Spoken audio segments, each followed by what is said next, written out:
పేరు విజయ్ కుమార్, టీపీటీఎల్ఎఫ్ రాష్ట్ర అధ్యక్షుడు. Telangana private teachers lecturers federation తరఫున ఈరోజు టీచర్లకు లెక్చరర్స్కి సన్మాన కార్యక్రమం పెట్టాం. దీనికి గెస్టులుగా పురుషోత్తం సార్, అలాగే జయరాజ్ అన్న, రమేష్ సార్ వచ్చారు. ముఖ్యంగా మా డిమాండ్లు ఏంటంటే తెలంగాణ రాష్ట్రానికి అంటే తెలంగాణ విద్యారంగానికి ప్రభుత్వ టీచర్లతో సహా వీళ్ళు ప్రైవేట్ టీచర్లు కూడా లెక్చరర్స్ కూడా సహకారం చేస్తున్నారు, విద్యారంగానికి సహకారం చేస్తున్నారు. కాబట్టి వీళ్ళ డిమాండ్స్ను కూడా ప్రభుత్వం పరిష్కరించాలి.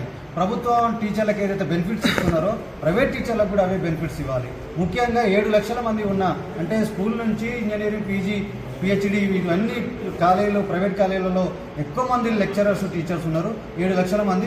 వీళ్ళందరికీ కూడా కార్పొరేషన్ ఏర్పాటు చేయాలని చెప్పి మొట్టమొదటి డిమాండ్ చేస్తున్నాం. వెల్ఫేర్ బోర్డు ఏర్పాటు చేయాలి. అట్లాగే ఈఎస్ఐ, పిఎఫ్ కనీసం కూడా కాలేజీలలో, ప్రైవేట్ కాలేజీలలో అమలు చేయట్లేదు. తప్పనిసరి అమలు చేసేటట్టుగా ప్రభుత్వం జోక్యం చేయాలి. అదే సందర్భంలో హెల్త్ కార్డులు లేక చాలామంది, బీమా లేక చాలామంది చనిపోతున్న పరిస్థితిలో వాళ్ళ కనీస సహకారం లేకుండా అయిపోతున్నది, ఆగమవుతున్న పరిస్థితి ఉంది. విద్యారంగాన్ని సహకారం చేస్తున్న ఇట్లాంటి వారికి ప్రభుత్వం ఈ హెల్త్ కార్డులు, బీమా సౌకర్యం కల్పించాలని డిమాండ్ చేస్తున్నాం. అదే సందర్భంలో వీళ్ళందరినీ రిజిస్టర్ చేసి గవర్నమెంట్కు ఏదైతే ఉన్నాయో అవన్నీ కూడా అమలు చేయాలని చెప్పేసి ప్రధానమైన మా డిమాండ్స్.